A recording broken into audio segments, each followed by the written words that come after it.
દુર્ભાગ્યવશ આપણા દેશમાં બે પ્રકારના યુવાનો જોવા મળે છે. એક એવા યુવાનો છે જે ખરેખર ખૂબ જ મહેનત કરે છે, સ્માર્ટ વર્ક કરે છે, ટેકનોલોજી સાથે રહીને કામ કરે છે. એને માત્ર અને માત્ર પોતાના એજ્યુકેશન સિસ્ટમ અને પોતાની જોબ હોય કે પોતાનો બિઝનેસ હોય એમાં જ એને ઇન્ટરેસ્ટ હોય. ખૂબ ઊંચા પેકેજથી જોબ કરતા હોય, ફોરેનની કંપનીઓમાં પણ કામ કરતા હોય, પણ એની પાસે સમય નથી હોતો. એને જે સમય મળે છે એ સમય ઘટતો હોય છે. જ્યારે બીજી બાજુ એવા યુવાનો છે જેનું કોઈ ધ્યેય જ નથી. એને પોતાને શું કરવું છે એ જ ખબર નથી. કેટલાક છોકરાઓ તો એન્જિનિયર થયા પછી શું કરવું એ દુવિધા અનુભવે છે. જોબલેસ હોય છે, એની પાસે કોઈ કામ નથી હોતું અને એ પોતાનો સમય વેડફી રહ્યા હોય છે. સાવ ખોટી એક્ટિવિટીઝમાં કનેક્ટ થયા હોય છે. અમુક લોકો પોલિટિક્સમાં જોઈન થાય છે જ્યાં એનું કોઈ ભવિષ્ય નથી હોતું. પોલિટિશિયન્સ આવા યુવાનોનો ખાલી ઉપયોગ કરે છે પોતાના પ્રચાર માટે, અને આ યુવાનોને ખબર જ નથી કે આમાં એનું જીવન ખરાબ થઈ જશે. ત્યાં કોઈનું કશું ચાલતું નથી હોતું. એક પ્રકારનું ગુંડારાજ હોય છે ત્યાં. જે આજના આવા યુવાનો જે ભટકી ગયા છે એને સચ્ચાઈની ખબર જ નથી. જીવનું પણ જોખમ હોય છે આવા પોલિટિકલ ફિલ્ડની અંદર.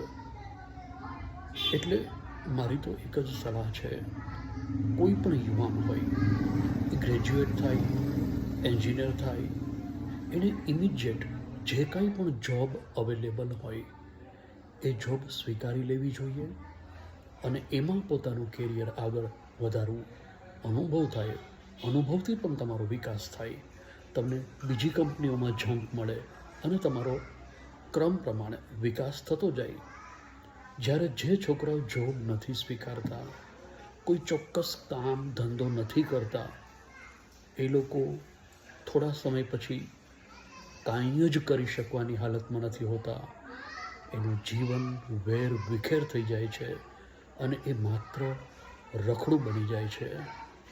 આજના યુવાનોને મારી ખાસ સલાહ છે, તમે એન્જિનિયર થાઓ, ગ્રેજ્યુએટ થાઓ, પણ તમે જોબ તરત સ્વીકારી લો. જોબલેસ રહેવાનું જ નહીં.